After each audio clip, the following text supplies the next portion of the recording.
नमस्कार, स्वागत है आप सभी का आज के इस विशेष कार्यक्रम में। यह कार्यक्रम department of administrative reforms and public grievances DARPG, UIDAI and common service centre CSC के संयुक्त प्रयास से आयोजित किया जा रहा है।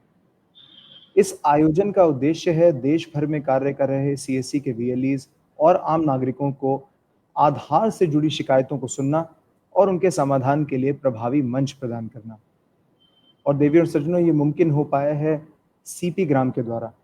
CP ग्राम एक ऑनलाइन प्लेटफॉर्म है जहां आम नागरिक और VLE अपनी शिकायतों को सीधे संबंधित विभाग तक पहुंचा सकते हैं और उनकी स्थिति का पता भी लगा सकते हैं। तो चलिए, आज के कार्यक्रम में हमारे साथ जो मुख्य अतिथि जुड़े हैं उनका परिचय मैं आप सभी से कराना चाहूँगा। सबसे पहले हम स्वागत करते हैं मिलकर श्री V श्रीनिवास सर का, सेक्रेटरी DARPG। सर नमस्कार, स्वागत है आपके आज के कार्यक्रम में। साथ ही साथ हम मिलकर स्वागत करना चाहेंगे श्री भुवनेश कुमार सर का, CEO UIDAI। सर नमस्कार, स्वागत है आपका भी आज के कार्यक्रम में। And last but not the least, हम स्वागत करना चाहेंगे CSC परिवार से श्री BK सिंह सर का, group president CSC SPV। Sir नमस्कार, आपका भी स्वागत है आज के कार्यक्रम में। हमारे मुख्य अतिथियों के साथ मैं आपको बताना चाहूँगा कि हमारे साथ देश भर में काम कर रहे VLEs, तो कुछ चुनिंदा VLEs भी हमारे साथ आज के कार्यक्रम में जुड़े हैं, जो सीधा संवाद करेंगे हमारे आज के गेस्ट के साथ। उनकी जो इश्यूज हैं उनके बारे में हमें बताएंगे और किस तरीके से लोगों तक लाभ पहुंचाते हैं उसके बारे में भी हमें जानकारी देंगे। सबसे पहले कार्यक्रम की शुरुआत करते हुए मैं अनुरोध करता हूँ BK सिंह सर से फॉर द वेलकम एड्रेस।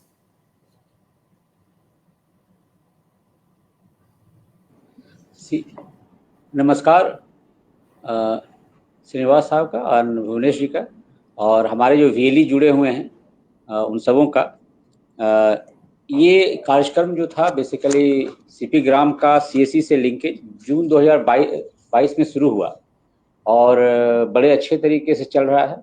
और लगभग इसमें अब तक 5.25 लाख के लगभग ग्रीवांसेज आए और लगभग 64,000 VLE इसमें इंगेज है। ईयर बाई ईयर भी डाटा देखेंगे ब्यौरा तो काफ़ी अच्छा है। पहले काफ़ी कम था, लगभग 48,000 ही ग्रीवांसेज आए थे। सेकेंड ईयर 23-24 में लगभग 2,72,000 हो गए और अब पिछले साल 1,76,000। और जहाँ तक जो हम लोगों ने डाटा देखा, जो CSC के थ्रू जो मैक्सिमम ग्रीवांसेज आ रहे हैं उसमें UIDAI के ग्रीवांसेज काफ़ी हैं रिगार्डिंग देयर अपडेशन, इनरोलमेंट, जो ऑनलाइन की प्रॉब्लम्स हैं, जो डॉक्यूमेंट्स जो शामिल करने हैं उनकी जो प्रॉब्लम्स है उसमें जो दिक्कतें आती हैं। इस संदर्भ में हमारे कुछ VLEs इस कार्यक्रम में जुड़े हुए हैं जो कि अपना जो भी उनके मुद्दे हैं वो रखना चाहेंगे और हम कोशिश करेंगे कि उन मुद्दों को किस एक हद तक रिजॉल्व करने की कोशिश करेंगे। धन्यवाद। धन्यवाद सर, आपने बहुत ही सुंदर तरीके से आज के कार्यक्रम का कॉन्टेक्स्ट सेट किया। अब मैं अनुरोध करना चाहूँगा श्रीनिवास सर से कि वह हम सभी को एड्रेस करें। दीक्षांत जी, थैंक यू वेरी मच। आज मैं इस कार्यक्रम में भुवनेश जी का स्वागत करूंगा। पिछले 3 वर्षों से हर महीने 20 तारीख के आसपास CSC और CP ग्राम्स दिवस मनाया जाता है। इसमें DRPG हमेशा एक डिपार्टमेंट के ग्रीवेंसेस टेकअप करता है और उसके बारे में इस फेसबुक लाइव सेशन में डिस्कशंस होते हैं। आज unique identification authority of India के CEO हमारे साथ इस कार्यक्रम में उपस्थित हैं और UIDAI के ग्रीवेंसेस के बारे में आज हम चर्चा करेंगे। ये CSC कोलैबोरेशन DRPG के लिए बहुत महत्वपूर्ण है क्योंकि ग्रामीण इलाकों में, सुदूर इलाकों में जहाँ सिटीजन्स को ग्रीवेंस फाइल करने पड़ते हैं, उसको इंटरनेट रिच और इंटरनेट पुअर के बीच में जो गैप है उसको ब्रिज करने के लिए CSC एक बहुत अहम भूमिका निभा रहा है। और पिछले 3 वर्षों से जो लगातार CSC CP ग्राम्स डे जो मनाया जा रहा है, इसमें भारी तादाद में क्वेश्चंस भी आते हैं, पार्टिसिपेशन भी बहुत हाई रहा है और बहुत एनकरेजिंग रिस्पॉन्स रहा है। आज मैं आपके सामने एक छोटा सा पावर पॉइंट प्रेजेंटेशन रखना चाहूँगा कि किस प्रकार से CSC के माध्यम से UIDAI के ग्रीवेंसेस हम लोग हैंडल किए। Next please. जैसे आपको विदित है और बीके सिंह जी ने बताया है कि सीपी ग्राम्स आज की तारीख में कॉमन सर्विस सेंटर्स के माध्यम से 5 लाख से भी ज्यादा कॉमन सर्विस सेंटर्स के माध्यम से उपलब्ध कराया जा रहा है और इसी वर्ष में करीब 18,756 ग्रीवेंसेस यूआईडीएआई के बारे में सीपी ग्राम्स पर प्राप्त हुए हैं और ज्यादातर ये आधार रिलेटेड ग्रीवेंसेस हैं।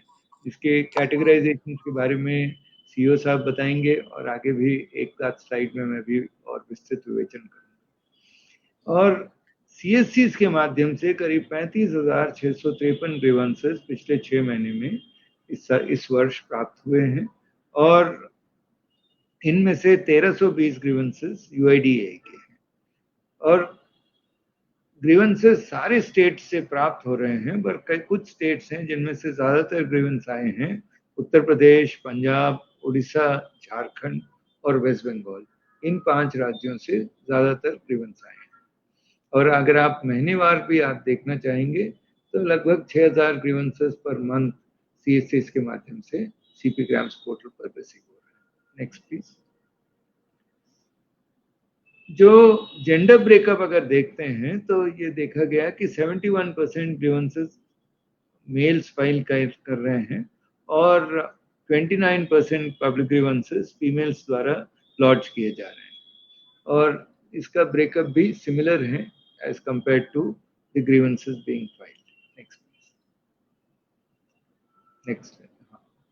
इन राज्यों से ज्यादातर ग्रीवेंस प्राप्त हो रहे हैं और जिन राज्यों में सीएससी ज्यादा सक्रिय हैं उत्तर प्रदेश, पंजाब, उड़ीसा, झारखंड, वेस्ट बंगाल, मध्य प्रदेश, बिहार, हरियाणा, महाराष्ट्र और आंध्र प्रदेश, इन सीएससी के माध्यम से सबसे ज्यादा पब्लिक ग्रीवेंसेस प्राप्त हो रहे हैं। 1-2 महीने ऐसे भी थे जब आसाम के माध्यम से, आसाम स्टेट के सीएससी के माध्यम से लाखों तादाद में ग्रीवेंसेस एक महीने में आए थे, खास करके प्रधानमंत्री आवास योजना के संबंध में।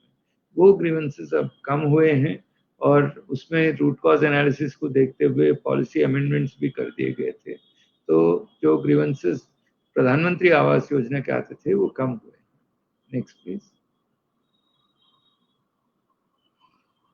जो यूआईडीएआई के संबंधित हैं, यूआईडीएआई के माध्यम से जो ग्रीवेंसेस सीपी ग्राम पोर्टल पे आ रहे हैं, इनमें थोड़ा बढ़ोतरी दिख रहा है। जब हमने साल की शुरुआत किया था तो 3,000 ग्रीवेंस आते थे रिसीट्स और 2,751 डिस्पोजल था, वो अब थोड़ा बढ़कर 3,758 रिसीट्स हैं और 3,380 डिस्पोजल हैं। पर आप देखेंगे तो टोटल पेंडेंसी जो रहा है ये 2000 से घट के 1,654 ग्रीवेंसेस पर पेंडेंसी रहा है। Next please. जो एवरेज ग्रीवेंस रिड्रेसल टाइम है ये काफी कम हो गया है, 14 दिवस के अंतर्गत ग्रीवेंसेस डिस्पोज हो रहे हैं और यूआईडीएआई का जो ग्रीवेंस रिड्रेसल सिस्टम है भारत में उत्कृष्ट ग्रीवेंस रिड्रेसल सिस्टम्स माना जाता है। और ये अगर आप देखेंगे कि यूआईडीएआई के जो ग्रीवेंसेस मंथ ऑन मंथ आ रहे हैं, इसमें सीएससी के माध्यम से जो आ रहे हैं वो लगभग स्टेबल है, इसमें कोई बढ़ोतरी नहीं दिख रही। Next please. किस कैटेगरीज में यूनिक आइडेंटिफिकेशन अथॉरिटी के बारे में ग्रीवेंसेस प्राप्त हो रहे हैं? यूआईडीएआई एक ऐसा संस्था है जो आधार, जो हर नागरिक के पास आधार कार्ड रहता है और उसके आधार का जो सुपरवाइजरी ओवरसाइट यूआईडीएआई के पास है। तो नॉन अपडेशन ऑफ आधार, जिसमें सबसे ज्यादा ग्रीवेंसेस प्राप्त हो रहे हैं। फिर non enrolment, non generation of Aadhaar, फिर Aadhaar number related issues, Aadhaar updates, enrolment centre और ऑपरेटर रिलेटेड इश्यूज और कुछ मिसलिनियस एक्टिविटीज और आधार नंबर डीएक्टिवेटेड के बारे में भी प्राप्त हो रहे हैं। Next please. किन जिलों से ग्रीवेंसेस आ रहे हैं? और ये देखा गया कि आधार रिलेटेड ग्रीवेंसेस उत्तर प्रदेश में उन्नाव, गोरखपुर, अलीगढ़, कासगंज और Noida, across the state in जिलों से अधिकतम प्राप्त हो रहे हैं। सिमिलरली मध्य प्रदेश में नरसिंहपुर, सागर, शिवपुरी, भिंड और उदयपुर से आधार रिलेटेड ग्रीवेंसेस आ रहे हैं। Next please. इसी प्रकार से वेस्ट बंगाल में मुर्शिदाबाद, ईस्ट बर्धमान, नॉर्थ 24 परगनास, साउथ 24 परगनास और ईस्ट मेदिनीपुर तथा आंध्र प्रदेश में नंदयाल, गुंटूर, वेस्ट गोदावरी, ईस्ट गोदावरी और वाईएसआर कड़पा जिलों से Aadhaar related grievances CP grams portal पर प्राप्त हो रहे हैं। Next please. जो नॉन अपडेशन ऑफ आधार के हैं ये ग्रीवेंसेस सबसे ज्यादा हैं और नॉन एनरोलमेंट और नॉन जनरेशन ऑफ आधार के भी काफी ग्रीवेंसेस आ रहे हैं।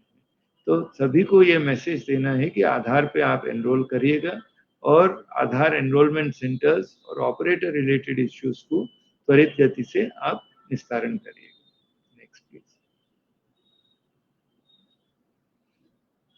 मैं एक या दो सक्सेस स्टोरीज आपके सामने प्रेषित करना चाहता हूं। जो delay in processing of Aadhaar enrolment का ये ग्रीवेंस है शशिपाल सिंह जी का, जो लखनऊ के रहने वाले हैं। इन्होंने ग्रीवेंस रेज किया था, खास करके इनको रिप्लाई आ रहा था कि अंडर प्रोसेस हैं और सीपी ग्राम्स पोर्टल सीएससी के माध्यम से जब प्राप्त हुआ तो इसका त्वरित गति से निस्तारण भी हो गया है। इसी प्रकार से आधार पीवीसी कार्ड डिलीवरी में ग्रीवेंस प्राप्त हुआ था हरदीप सिंह जी का और ये भी ग्रीवेंस त्वरित गति से इनको निस्तारण हुआ और इनको पीवीसी कार्ड इंडिया पोस्ट के माध्यम से प्राप्त हो गया है। Next please. ये दोनों ग्रीवेंस भी 20 दिन के अंदर प्राप्त हो गए हैं और जो समय सीमा निर्धारित किया गया है उस समय सीमा के अंतर्गत ही आधार रिलेटेड ग्रीवेंसेस डिस्पोज हो रहे हैं। इस प्रकार से मैंने कहा था भारत में कई ग्रीवेंस पोर्टल्स चलते हैं और कई मिनिस्ट्रीज और डिपार्टमेंट्स में पब्लिक ग्रीवेंसेस प्राप्त हो रहे हैं। उन सब में से यूआईडीएआई का जो ग्रीवेंस रिड्रेसल सिस्टम है ये उत्कृष्ट माना गया है और जो जीआरएआई हम हर महीने पब्लिश करते हैं विभाग की तरफ से, उनमें यूआईडीएआई कई महीनों से टॉप परफॉर्मर के रूप में रहा है। तो ये मैं आपसे बताना चाह रहा था। अगर आपके कोई क्वेश्चंस हैं तो सीईओ साहब हमारे साथ मौजूद हैं और आज वो उनके प्रश्नों का भी जवाब देंगे। Thank you. Thank you so much sir.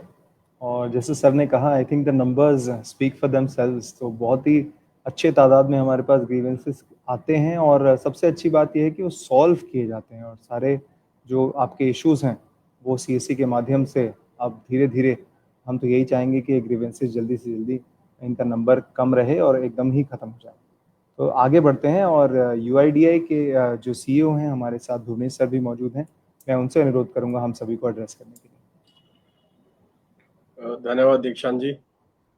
आदरणीय श्रीमान श्रीनिवास जी, सचिव डीआरपी जी, Shri BK Singh ji, group president, और दीक्षांत जी और मेरे साथ जुड़े हुए सभी वीएलई भाइयों और बहनों, मैं सबसे पहले सीएससी को धन्यवाद देना चाहूँगा कि उन्होंने आज मुझे यहाँ आमंत्रित किया है और ये अवसर दिया है कि आपके साथ सीधे कुछ मुद्दों पर बातचीत की जा सके और आपसे जो फीडबैक मिले उससे हम अपने यूआईडीएआई के तंत्र को जो है और अधिक मजबूत कर सकें।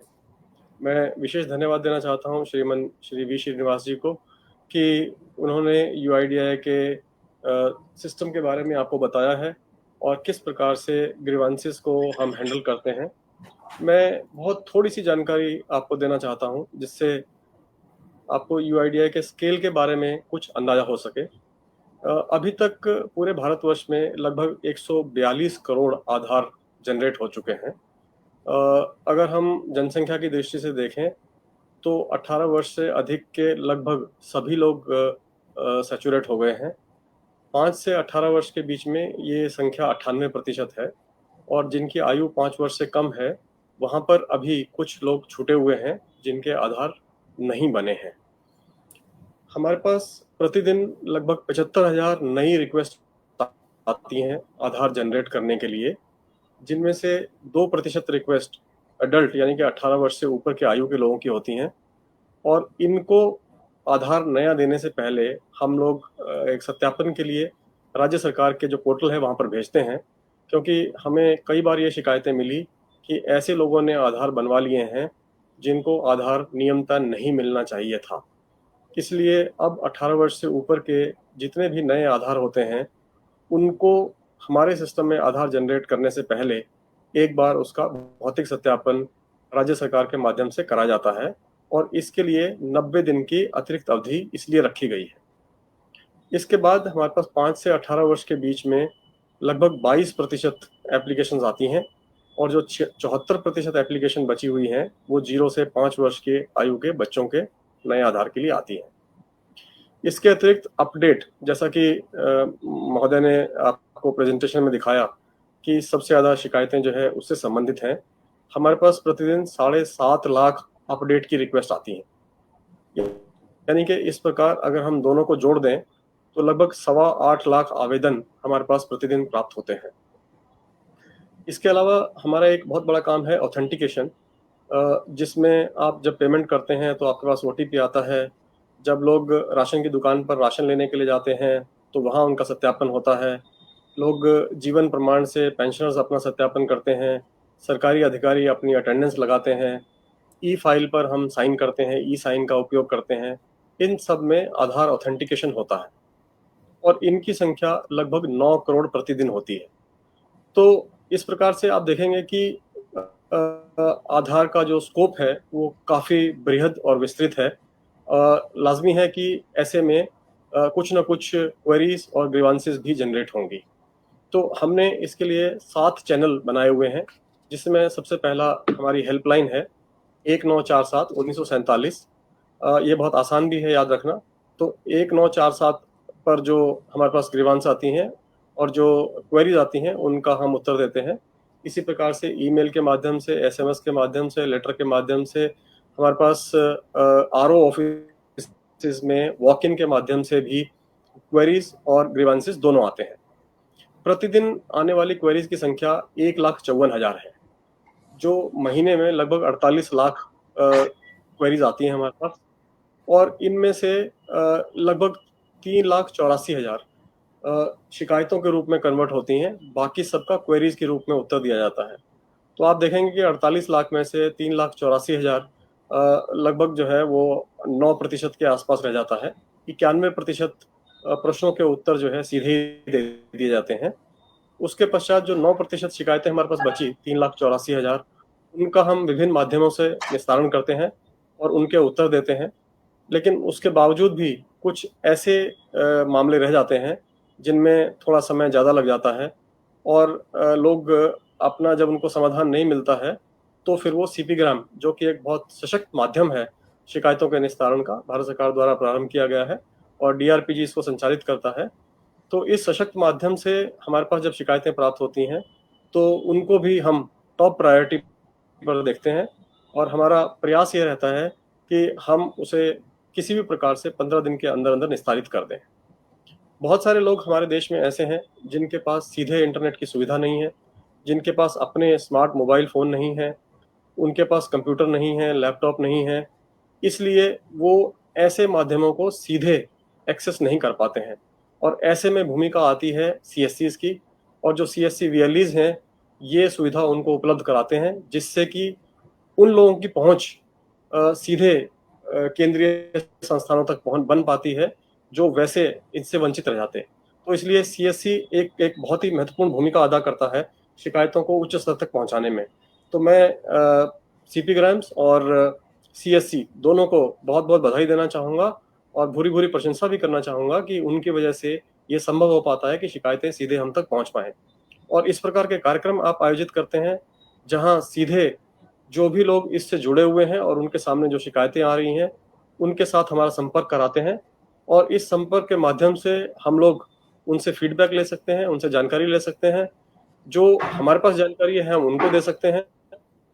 हो सकता है उनकी कई शंकाओं का समाधान हम कर पाएं और उनके माध्यम से जो फीडबैक मिले उससे हम अपने सिस्टम को और मजबूत करें और सशक्त बनाएं, जिससे कि हम आम जनता की समस्याओं का समाधान शीघ्रता से कर सकें। मैं इस क्षण पर अपनी वाणी को विराम देना चाहूँगा और यदि कोई प्रश्न होंगे तो मैं उनके उत्तर देने में हर्ष महसूस करूँगा। धन्यवाद सर, और आप और आपकी पूरी टीम का मुबारकबाद देना चाहेंगे अद्भुत काम के लिए। और CSC के जो VLEs हैं जो देश भर में मौजूद हैं वो भी एक उम्दा काम कर रहे हैं। तो हम जबकि जैसा कहते हैं कि आधार मेरी पहचान, तो आधार हम सबकी पहचान है और उस पहचान को बनाने में अगर कोई प्रॉब्लम आती है तो हम आपके साथ हैं। तो आपके क्वेरीज, आपके प्रॉब्लम्स को हम ज़रूर सॉल्व करेंगे। तो मैं सभी गेस्ट को बताना चाहूँगा कि बहुत खुशी की बात है कि आज हमारे साथ कुछ चुनिंदा वीएलईज़ जुड़े हैं जो अच्छा काम कर रहे हैं सीपी ग्राम से रिलेटेड, तो उनसे मैं आप सभी से बातचीत करवाना चाहूँगा। तो सबसे पहले मैं आपको लेकर देना चाहूँगा वेस्ट बंगाल से हमारे साथ विश्वजीत चक्रवर्ती जी जुड़े हैं। विश्वजीत जी नमस्कार, आप सुन पा रहे हैं हमें?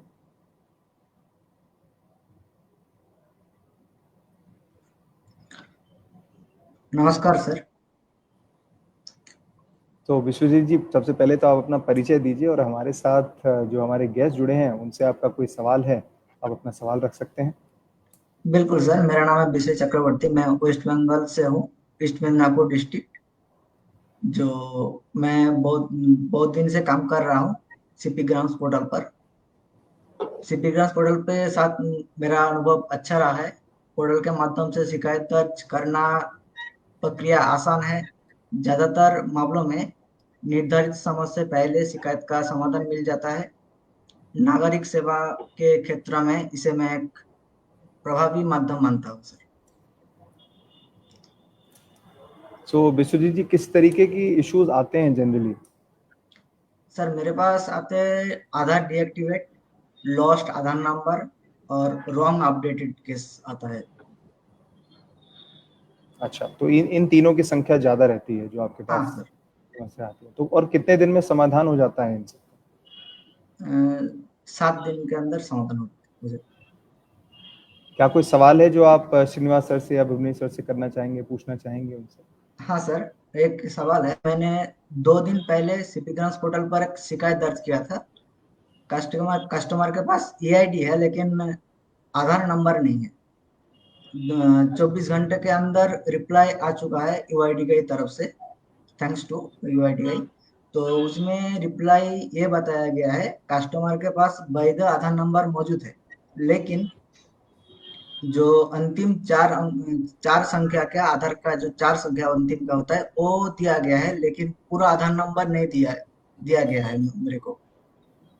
और उस रिप्लाई में बताया गया है कस्टमर की अपने बायोमेट्रिक अपडेट करना जरूरी है।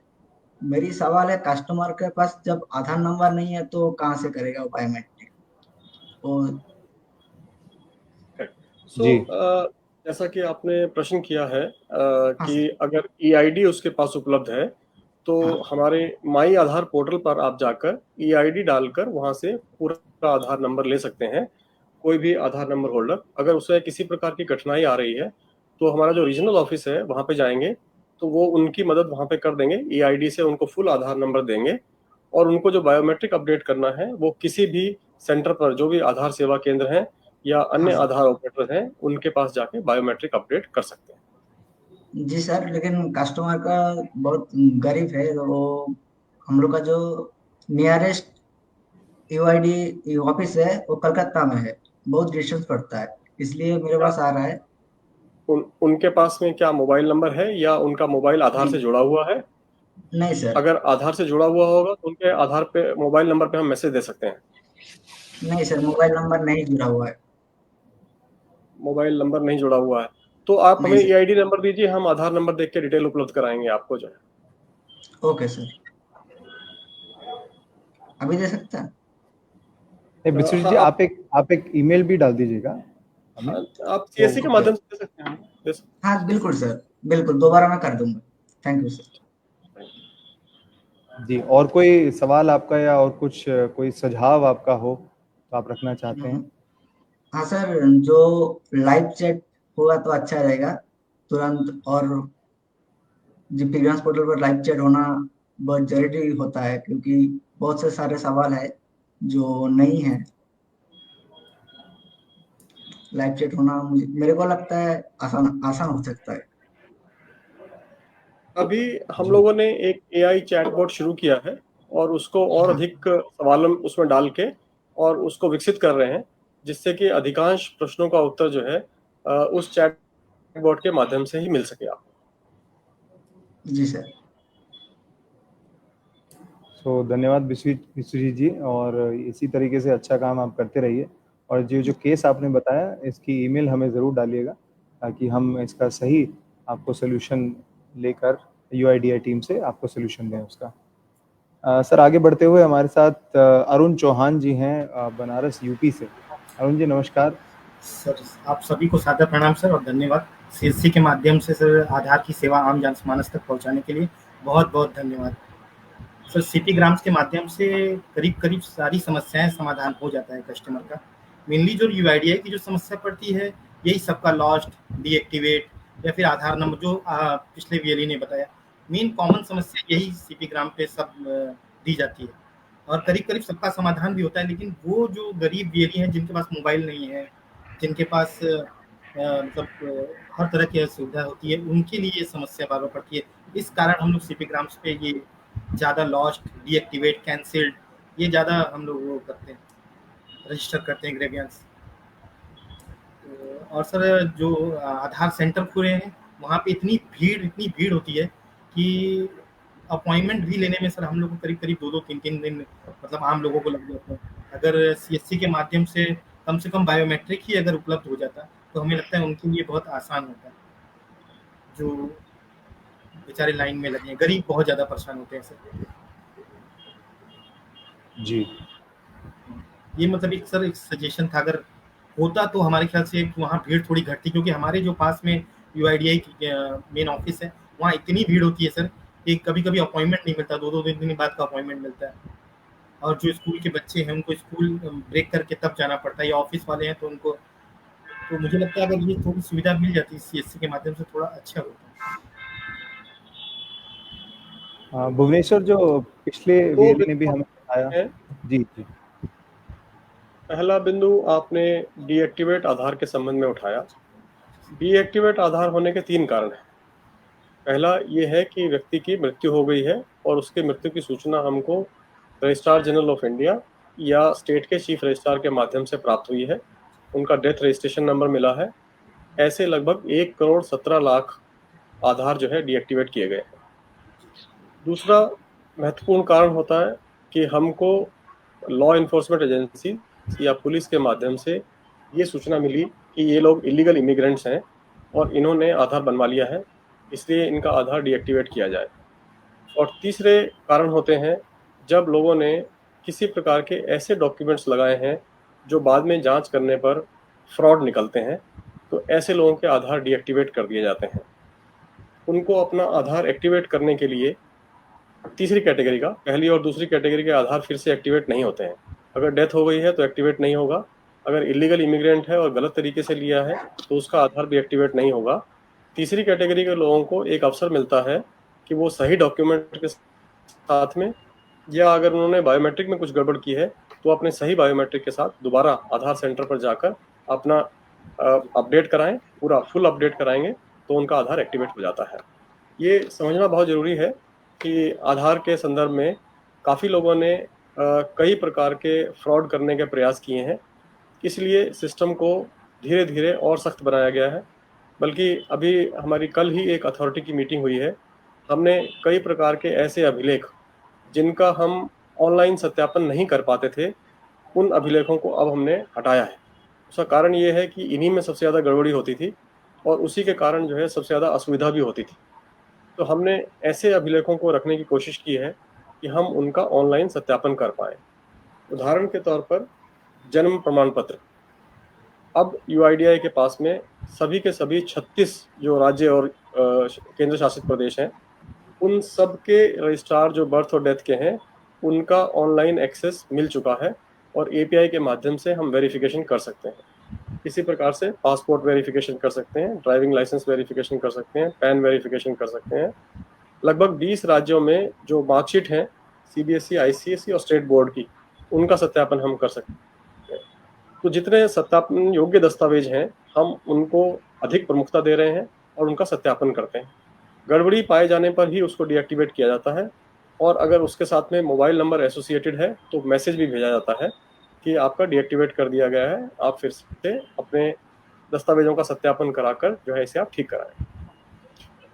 उत्तर प्रदेश में अभी हमने 3 दिन पहले पंचायती राज विभाग को रजिस्ट्रार नामित किया है। उनका आवेदन आया था और पंचायती राज विभाग को रजिस्ट्रार बनाने का प्रभाव ये होगा कि उनके हर ग्राम पंचायत में एक ऑपरेटर पंचायत राज विभाग के अधीन जो काम करते हैं और उनके पास कंप्यूटर भी उपलब्ध है।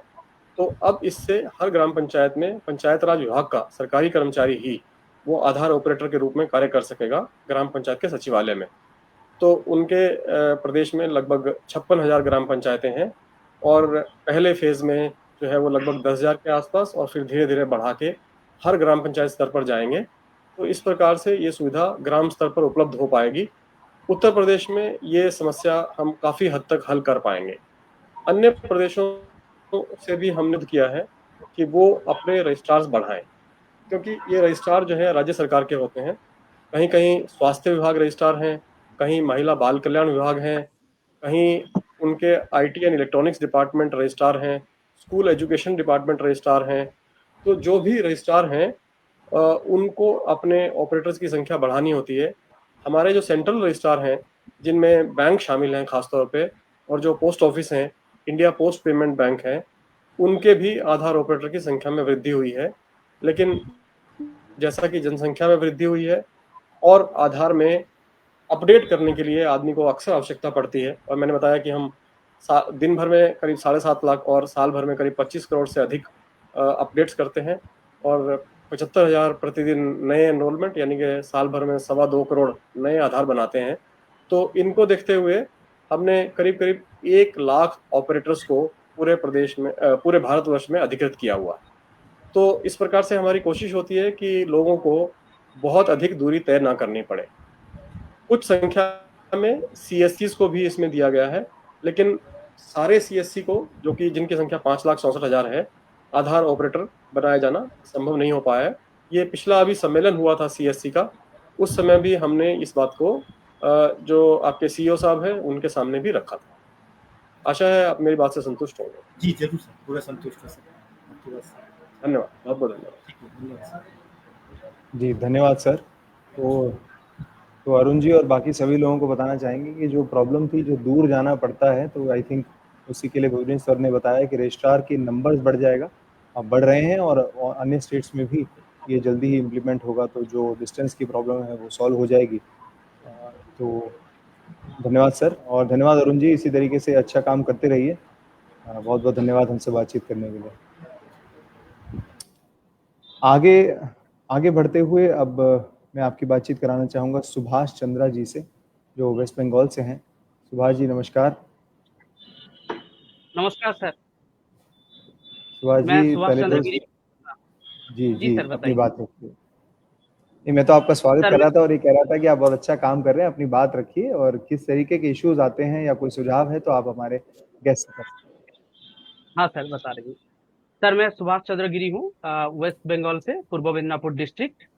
और सबसे पहले मैं भारत सरकार से जुड़े अधिकारी V श्रीनिवास सर, जो secretary department of administrative reforms and public grievance से है, और CEO UIDI के भुवनेश कुमार सर और BK सिंह सर को, और CSC के सभी ऑफिशियल्स को, और हमारे साथ जो जुड़े हैं और हमको जो देख रहे हैं, सबको मेरी तरफ से नमस्कार।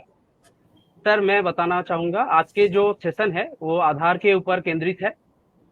अगर हम आधार की एक वाक्य में कहे आधार के बात को, Aadhaar is the part of our life. क्योंकि आधार जो हमारे दिन शुरू होता है वो आधार से ही शुरू होता है। जो UPI ट्रांजैक्शन हो, गवर्नमेंट रिलेटेड की कोई सुविधा हो, और अदर ट्रांजैक्शन बैंकिंग रिलेटेड, सब कुछ ये आधार के साथ जुड़े हैं। तो हम ये कहना चाहेंगे आम नागरिकों को कि हाँ, आप आपका आधार हमेशा अप टू डेट करके रखिए। बायोमेट्रिक अप टू डेट हो, mobile number up to date हो, और जो up to date date of birth हो, आपका कोई भी अप टू डेट करना हो तो उसको अप टू डेट करके रखिए। क्योंकि आधार ही एक जरिया है जहाँ से आप सबसे सब सुविधा ले सकते हैं। और सर हम ये कहना चाहेंगे, एक एग्जांपल देना चाहेंगे जो सक्सेस स्टोरी है। नाम है उसका, जिसका नाम है सर प्रकाश दोलोई है। जो उसका डेट ऑफ बर्थ का जो इशू था, डेट ऑफ बर्थ का जो लिमिट क्रॉस का इशू था सर, हमने उसका केस रजिस्टर किया था CP एग्जाम्स पोर्टल पे। उन्होंने एक बार रीजनल ऑफिस भी जा चुका था जो वेस्ट बंगाल पे है, पर उसको मेल करने के लिए कहा और 1947 पे भी उन्होंने बातचीत किया, पर उसका सॉल्यूशन नहीं दिया गया था और सॉल्यूशन नहीं आ रहा था, तो उन्होंने मेरे साथ जुड़े और उसका केस रजिस्टर किया है सीपी ग्राम्स पोर्टल के थ्रू लगभग 6 मंथ्स पहले।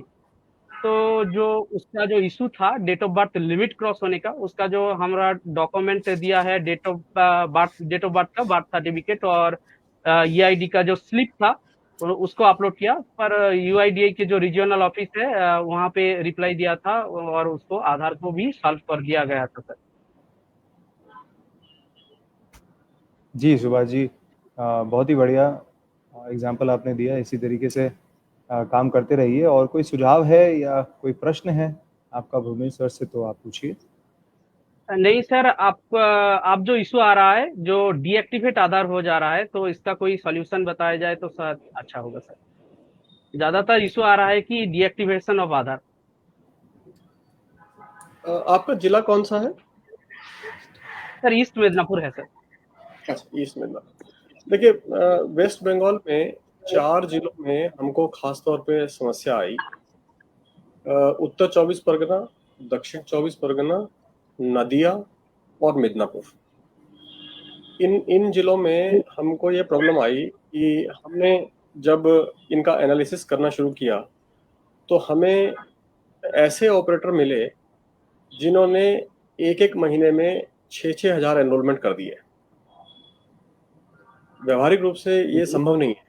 इसका मतलब है वो काफी गड़बड़ी कर रहे थे और ऐसे जी सर। ऑपरेटर्स को हमें डिसोसिएट करना पड़ा, ब्लॉक करना पड़ा और उनको हटाना पड़ा अपने सिस्टम से।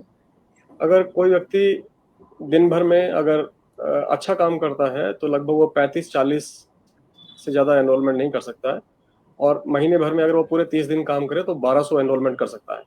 बट अगर कोई ऑपरेटर जिसने महीने में 6000 एनरोलमेंट किए हैं तो इसका अर्थ है कि उसने कुछ ना कुछ गड़बड़ किया है। और जब एजेंसीज ने उनको चेक किया तो बहुत सारे लोग ऐसे पाए गए जो अधिकृत नहीं थे, जिन्होंने आधार प्राप्त किए। तो ऐसे कुछ आधार इन जिलों में विशेष रूप से डीएक्टिवेट हुए। तो आपको एक बार फिर से देखना होगा कि वो व्यक्ति जेन्युइन है और उनके पास में सही अभिलेख हैं। अगर वो जेन्युइन है और सही अभिलेख हैं तो उनके आधार एक्टिवेट हो सकते हैं। उनको आधार सेवा केंद्र या आधार ऑपरेटर सेंटर, दोनों में से किसी एक में भी, जो सीएससी के आधार सेवा केंद्र हैं और यूआईडीआई के द्वारा चलाए गए आधार सेवा केंद्र हैं और जो अधिकृत आधार ऑपरेटर्स हैं, उनके यहाँ जाएंगे तो उनके आधार एक्टिवेट होंगे। सर वो क्या री एनरोल करने में होगा सर एक्टिवेशन? जो एक बार कार्ड डीएक्टिवेट होता है वो री एनरोल नहीं हो सकता है, क्योंकि ये शायद आपको जानकारी होगी, और अगर नहीं है तो बल्कि बहुत सारे वीएलई भाई बहन जुड़े हुए हैं और उनको ये समझना बहुत ज़रूरी है कि किसी भी व्यक्ति का आधार जीवन में एक बार बन सकता है। क्योंकि आधार बनाने के लिए उसके फिंगरप्रिंट्स लिए जाते हैं और जो उनकी आंखों का स्कैन है, जिसे आइरिस स्कैन कहते हैं, वो लिया जाता है, और जो चेहरा है वो लिया जाता है। ये 3 चीज़ें अगर साथ में हों और अगर इन तीनों को किसी भी और दूसरे व्यक्ति के साथ में मिलाया जाए तो ये तीनों चीज़ें कभी नहीं मिलती हैं। हर व्यक्ति की भिन्न होती हैं। इसलिए आधार जो है वो बायोमेट्रिक आइडेंटिटी है और यूनिक होती है। इसीलिए ही हमारी अथॉरिटी का नाम भी unique identification authority of India है। यानी कि एक व्यक्ति को एक बार एक ही आइडेंटिटी मिल सकती है, दोबारा उसे आइडेंटिटी नहीं मिल सकती है। इसी तरह से एक आधार भी दूसरे व्यक्ति को नहीं दिया जा सकता है, एक आधार एक ही व्यक्ति का रहेगा। तो जो डीएक्टिवेटेड आधार है, अगर वो गड़बड़ से बना है तो या मृत्यु हो गई है तो एक्टिवेट नहीं होगा। लेकिन अगर किसी कारण से किसी गलत तरीके से बनवाया था और सही अभिलेख अभी ला के देते हैं तो हम ये अवसर देते हैं कि उस आधार को आप एक्टिवेट करा सकते हैं। Thank you sir. Thank you Subhash ji, और मुबारकबाद देते हैं आपके अच्छे काम के लिए। इसी तरीके से काम करते रहिए। बहुत बहुत धन्यवाद हमसे बात करने के लिए। Thank you sir. तो जैसा सुभाष जी ने बोला कि Aadhaar is a part of our life now. तो आगे बढ़ते हुए गणेश मंडल जी हैं हमारे साथ मुर्शिदाबाद से। गणेश जी नमस्कार, अनम्यूट कर लीजिए प्लीज। मैं वेस्ट बंगाल मुर्शिदाबाद से बिलोंग करता हूँ।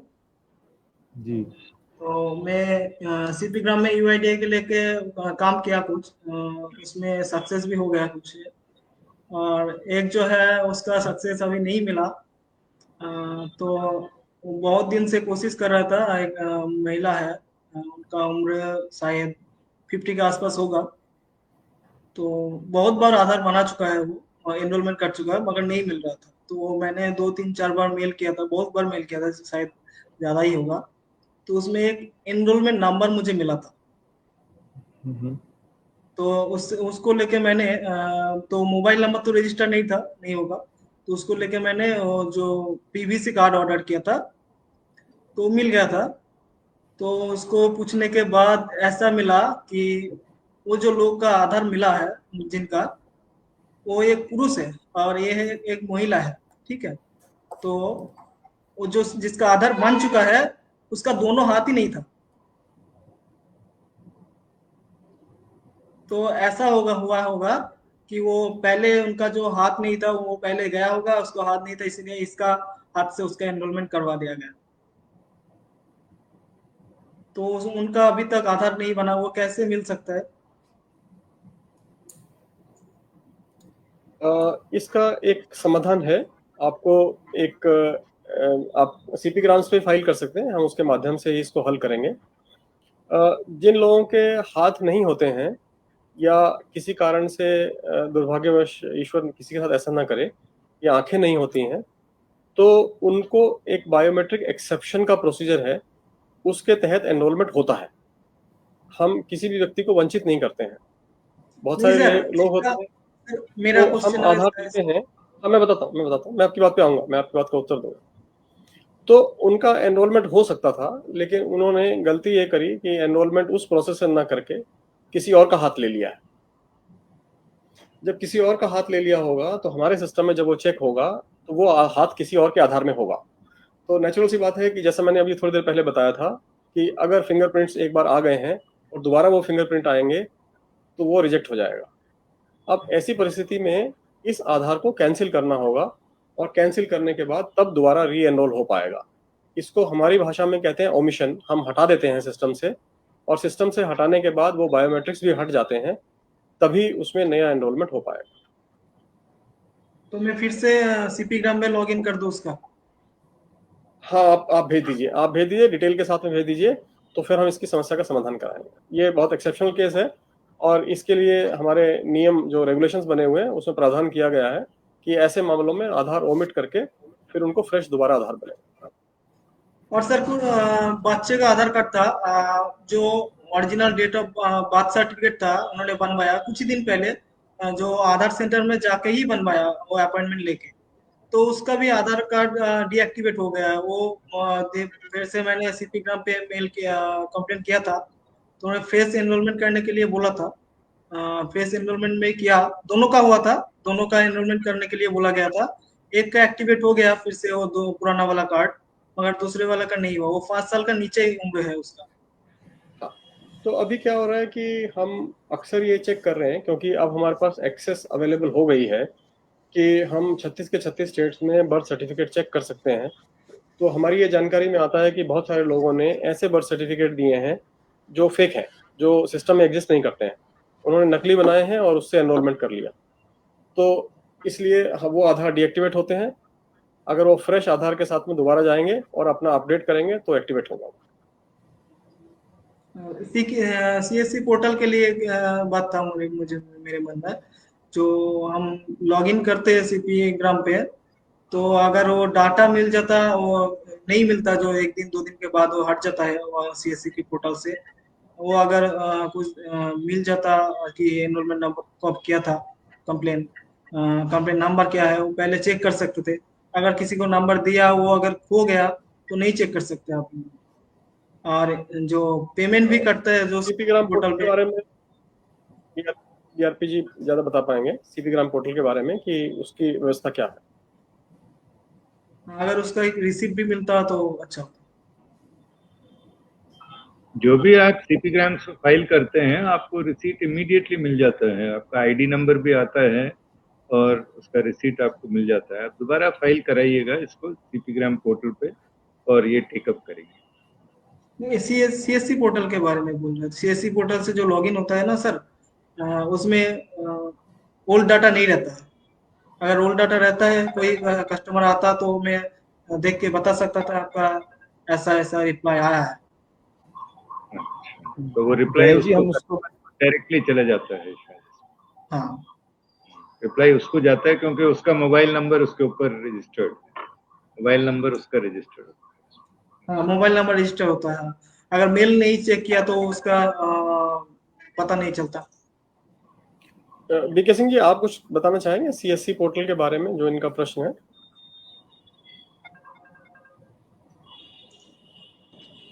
सीएससी पोर्टल से सीपी ग्राम में जो आप लॉगिन करते हैं, तो हम भी उसी सिस्टम को यूज करें जो सीपी ग्राम का है, तो नेचुरली जाएगा। लेकिन यदि आप मोबाइल नंबर और ईमेल डिफरेंट होगा तो आपको मैसेज ना आकर जो आपने इंडिकेट किया है मोबाइल नंबर और ईमेल, उस पर मैसेज आ रही होगी। एक बार करके फिर से देखिए, यदि प्रॉब्लम आती है तो आप रेज कीजिए। क्या सीपी ग्राम पोर्टल को ही हम यूज करते हैं? पेमेंट के बाद एरर आने के बाद फिर से लॉगिन करने के बाद और डाटा मिलता है, और एक दिन 2 दिन के लिए मिलता है, ओल्ड डाटा नहीं मिलता। चलिए मैं दिखाता गणेश हूँ। जी, ये हमने गणेश जी, जो आप कहना चाह रहे हैं कि कितने का जो रिप्लाई आ गया, ऐसा नहीं होता। जी जी, जो भी आपने टिकट्स रेस किए हैं उसका आपको हिस्ट्री नहीं मिल पाती है, ये आप कहना चाह रहे हैं? हाँ हाँ हाँ सर, हाँ। जी जी जी, उस पे हमने नोट किया, जैसा बीके सिंह सर ने भी कहा। एक बार हम उसको चेक कर लेते हैं कि किस तरीके से आपको उसका बैकग्राउंड हम लोग दे सकते हैं, और उसके बाद आपसे जो है वो टीम कांटेक्ट कर लेगी। मैंने आपका कंसर्न नोट कर लिया। ठीक है सर, थैंक यू सर, धन्यवाद sir. Thank you Ganesh ji, और बहुत बहुत धन्यवाद। और जो आप इंडिविजुअल भी केस बता रहे थे, जैसा भुवनेश सर ने भी कहा, आप उसको दोबारा से सीपी ग्राम पे डालिए और उसका रेजोल्यूशन हम जरूर पहुंचाएंगे आप तक। मैं एक धन्यवाद अनुरोध करना गणेश जी। चाहूंगा सीएससी से कि आज जो 2 या 3 मामले आपने रेज किए हैं, अगर या तो आप हमें ऑपरेटर्स का नंबर दे दीजिएगा या उनकी डिटेल दे दीजिएगा, तो इन मामलों को जो आज यहाँ टेकअप हुए हैं हम स्पेसिफिकली अलग से दिखवा लेंगे, जिससे कि उनका रेजोल्यूशन जल्दी हो जाए। नहीं सर, वो तो नहीं मिल पाएगा, क्योंकि वो जब 2013 में आधार बनवाया था स्कूल में बाल्क में, तब क्या होगा ना, वो तो डाटा नहीं मिल सकता। जो जो भी कोई बात नहीं, मैं उस केस सीएससी से से अनुरोध रिलेटेड लेंगे आपसे, और आपका नंबर ले लेंगे तो हम आपसे डिटेल ले लेंगे। आपका नंबर लेने के लिए बोल रहा हूँ कि आपको हमें नंबर दे देंगे कांटेक्ट करने के लिए। ठीक है सर, ठीक है सर। जी, धन्यवाद गणेश जी हमसे बात करने के लिए। और एक और अब मैं उत्तराखंड आपको लेके जाना चाहूंगा। दीपक चौहान जी हैं हमारे साथ देहरादून से। दीपक जी नमस्कार। सर जी प्रणाम, सभी को मेरा प्रणाम। सर मेरा नाम दीपक चौहान है, ग्राम प्रति नगर से, जिला देहरादून, राज्य उत्तराखंड। सर बेसिकली सभी जो समस्याओं के संबंध में सभी वेली द्वारा शिकायत बताई गई और क्या ग्राउंड में होता है। मुख्यतः कुछ चीज़ें हैं जिनमें मैं आपका ध्यान आकर्षित करना चाहूँगा। एक बालिका थी 17 साल की लगभग, और उसके आधार कार्ड में नाम से संबंधित समस्या थी। तो POI document, proof of identity document लगता है उसमें, आई थिंक उसके रिगार्डिंग उसने स्थायी निवास बनाया। बेसिकली क्या है, उत्तराखंड में जो फॉर्मेट था वहाँ से उनको हिंदी में मिला, जो उनका उपजिला कार्यालय है, तहसील द्वारा हिंदी में उनको स्थायी निवास मिला। बट जो UID में अगर वहाँ गए थे वो, तो उनको बोला इंग्लिश में फॉर्मेट लेके आइए नाम के रिगार्डिंग बर्थ सर्टिफिकेट एक्सेप्ट नहीं किया जाता कि ओनली डेट ऑफ बर्थ की। और वो समस्या अभी तक बनी है, क्योंकि दूसरा स्थायी निवास बन नहीं पा रहा है, क्योंकि ऑलरेडी उनको वहाँ से तहसील से एप्लीकेशन नंबर इशू हो चुका है। तो इस समस्या में क्या होगा, मैं श्री CO साहब से, UID से। देखिए, प्रूफ ऑफ आइडेंटिटी हिंदी में भी एक्सेप्ट करते हैं, लेकिन क्या होता है कि अगर हिंदी की इंग्लिश ट्रांसलेशन हम लोग करेंगे और हमारे सिस्टम से जो स्पेलिंग आएगी, कल को अगर उनके नाम से मैच नहीं करेगी तो उनको कठिनाई आने लगती है। इसलिए हमारी अपेक्षा ये होती है कि उसकी स्पेलिंग इंग्लिश में आप ही बताएं। अदरवाइज वो नाम बदल जाएगा। जैसे मान लीजिए किसी का नाम अनीता है तो ANIT लिखते हैं लोग, ANEETA लिखते हैं, और फिर क्या होगा कि मान लीजिए आधार में उन्होंने एक नाम लिखवा दिया, पासपोर्ट में दूसरा हो गया या स्कूल में तीसरा हो गया, तो फिर वो लोग जो है चक्कर काटते रहते हैं और उनको बहुत परेशानी आती है। इसलिए हमारे नियम के मुताबिक जो नाम POI, आपने सही शब्द इस्तेमाल किया है, प्रूफ ऑफ आइडेंटिटी, फोटो के साथ में जो भी डॉक्यूमेंट होता है जिसमें नाम लिखा हुआ होता है, उस नाम से यथावत जैसा का जैसा वहां होता है वैसा का वैसा हमारे सिस्टम में ले लिया जाता है। तो गलत ना हो इसके लिए अपेक्षा है, हिंदी में एक्सेप्ट ना करने का कोई कारण नहीं। सर एक और मेरा क्वेश्चन था आधार से रिलेटेड। अभी एक मैं जहाँ रहता हूँ वहाँ 70% एक्समैन सर्विसमैन रहते हैं मेरे आसपास, तो यूनिट भी रहती है। तो यहाँ पर एक डिफेंस पर्सन ही आए थे, उनकी वाइफ नेपाल की थी। यूनिट को रहते हुए लगभग 1 साल हो गया था, और जहाँ उससे पहले यूनिट रही होगी वहाँ उनकी फौज में ही उनका आधार कार्ड बना। अब कस्टमर आया, उन्होंने कहीं आधार अप्लाई कराया बाहर से, न्यू आधार वाइफ का, तो उन्हें स्लिप लेके आए। स्लिप में हमने पहले कहा 1947 में कॉल कीजिए, आपको कंप्लेंट नंबर मिल जाएगा, सॉल्व हो जाएगा। मैंने मैक्सिमम टाइम पीरियड मैंने कहा 30 दिन के समथिंग लग जाएगा।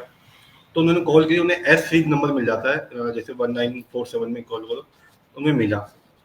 उसके बाद जब हम चेक कर रहे थे इनरोलमेंट स्लिप अंडर प्रोसेस, लगभग उन्होंने कई कंप्लेंट रेज करी। उसके बाद उन्हें ऐसा एस सीरीज के नंबर थे, और उसके बाद वो रिजेक्ट भी हुआ, फिर अप्लाई करा। देन उसके बाद फिर मैंने CP ग्राम में पूरी डिटेल के साथ हर EID नंबर, दिनांक, डेट, टाइमिंग सब मेंशन करा।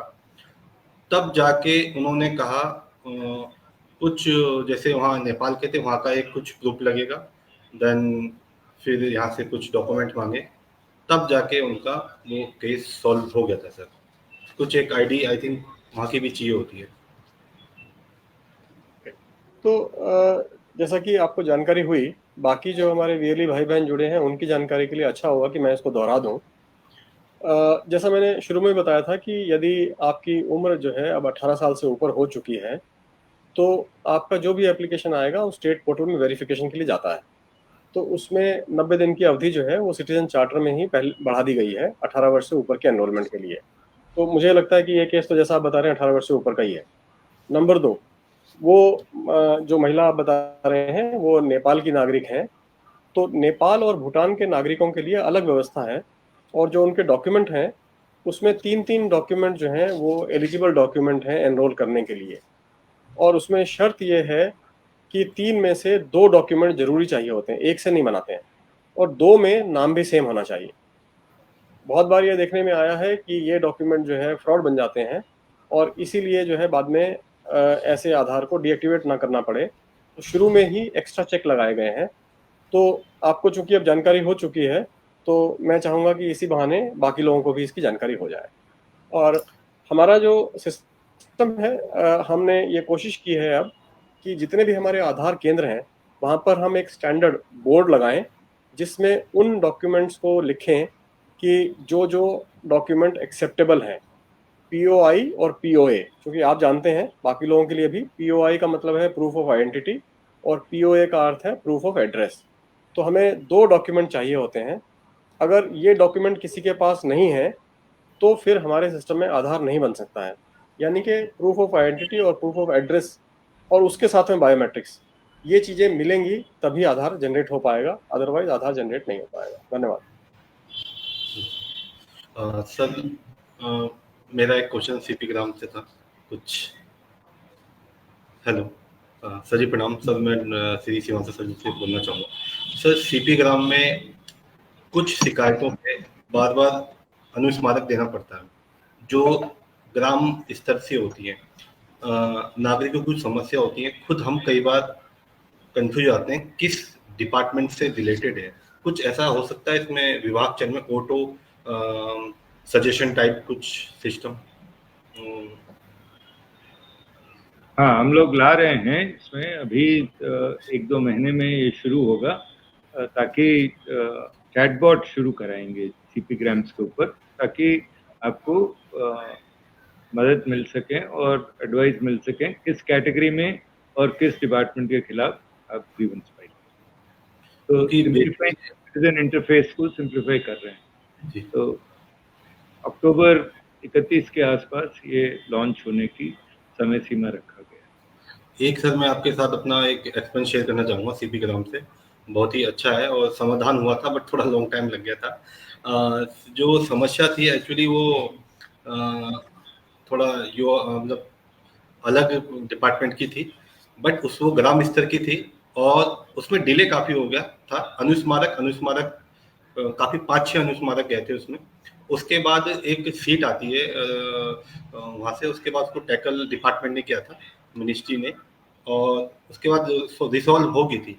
मगर कई केसों में, ग्राम स्तर वाले केसों में, चाहे वो आधार की हो, जिससे सर ने बताया था 18+ वालों का वेरिफिकेशन फिजिकली होता है उनके जिले स्तर से, उस चीज़ में थोड़ा डिले है। अभी एक केस था, वो उनके बैकबोन में कुछ इश्यूज थे, एडमिट रहते थे, रिटायर्ड थे वो रेन्यू डिपार्टमेंट से, और उनका आधार रिसेंटली अभी 3-2 मंथ्स हो गए, अभी मिला है उनको, क्योंकि कुछ इशू थे उनके इंटरनल भी।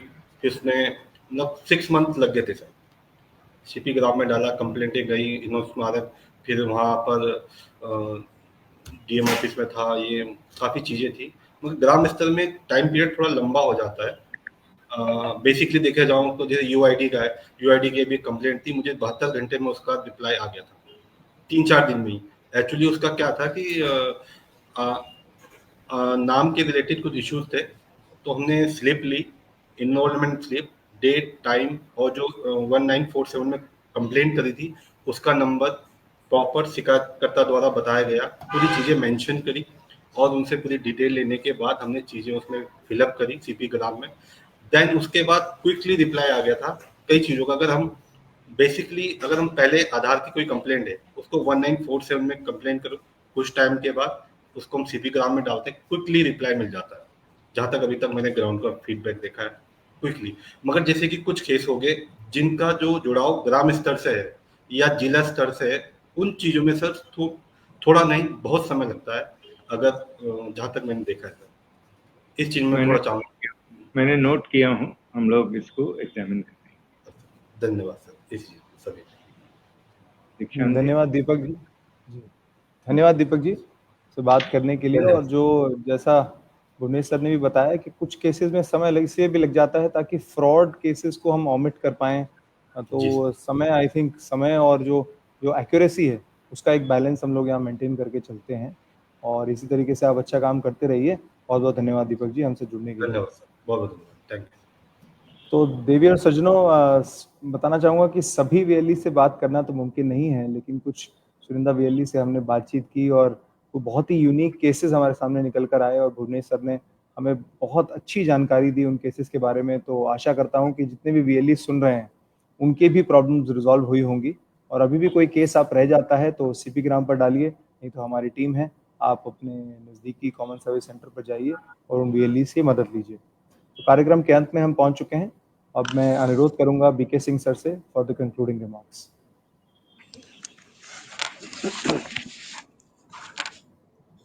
सबसे पहले तो श्रीनिवास साहब को मैं थैंक्स कहना चाहूँगा कि 2022 से सर हमने मुहिम चलाई, और ये मुहिम काफ़ी कामयाब रहा, 5 लाख से ऊपर रजिस्टर्ड हुए, और यूडीआई के चूँकि हम से कई सेंटर्स भी हम चलाते हैं, और इसके कारण जो आज इंटरेक्शन हुआ उसके इम्पैक्ट काफ़ी अच्छे होंगे। एटलीस्ट उन सेंटरों में तो इम्पैक्ट होगा ही सर। भुवनेश जी को भी थैंक्स कि उन्होंने काफ़ी जो क्वेश्चंस रेज हुए, जो इश्यूज रेज हुए, उसके सटीक जवाब मिले, और चूंकि कई वीएलई इसको सुन रहे हैं तो इनके वाइड स्प्रेड इम्पैक्ट होंगे, और इन इश्यूज का रिजोल्यूशन निस्तारण जल्दी से जल्दी होगा। एक और मैं जो मैंने ऑब्जर्व किया सर, जो सर के प्रेजेंटेशन में था, कि पेंडिंग केसेस का number of pending cases coming down, नीचे आ रहा है सर। पहले था 40% घटते घटते 28% हो गया हर मंथ में। दूसरा सर, यूआईडीआई का अपना जो ग्रीवांस रिड्यूसल का सिस्टम है सर, काफ़ी अच्छा है। और हमको लगता है जो आपने बताया कि 15 दिन 10 दिन में ही रिजल्ट आ रहे हैं, कई VLE ने भी इसको सपोर्ट किया कि रिजोल्यूशन हमें मिल रहे हैं, 10 से 15 निस्तारण हो रहा है। साथ ही साथ सर एक जो सबसे यूनिक चीज़ रही कि इस सिस्टम के थ्रू वो लोग जो कि काफ़ी ग्रामीण इलाके से हैं या उस एरिया से हैं जहाँ की बहुत अच्छी सुविधाएं नहीं हैं, वो भी कनेक्ट हो पा रहे हैं और उनकी सारी जो भी ग्रीवांसेज हैं रिलेटेड टू UDI वो भी एड्रेस हो रही है। इसके many thanks to UDI and Bhuvanesh ji को कि उन्होंने जो मुहिम चला है CSC के साथ सर वो काफ़ी इफेक्टिव रहा। और इसके साथ मैं अपनी वाणी को विराम देता हूँ और thanks to our CSC team और VLEs कि वो अच्छे से जुड़े, उन्होंने अपने इश्यूज रखे और वो ये बताता है कि वो काफ़ी दिल से काम कर रहे हैं और उस एरियाज में काम कर रहे हैं जहाँ की काफ़ी कम लोग पहुँच पाते हैं। थैंक यू सर, नमस्कार। Thank you sir. तो इसी तरीके से देवियों सज्जनों आज के कार्यक्रम को हम समाप्त करेंगे और आप सभी का दिन शुभ रहे। और एक बार फिर से मैं आज सभी जो हमारे साथ गेस्ट जुड़े हैं उनका भी धन्यवाद करना चाहूँगा। नमस्कार।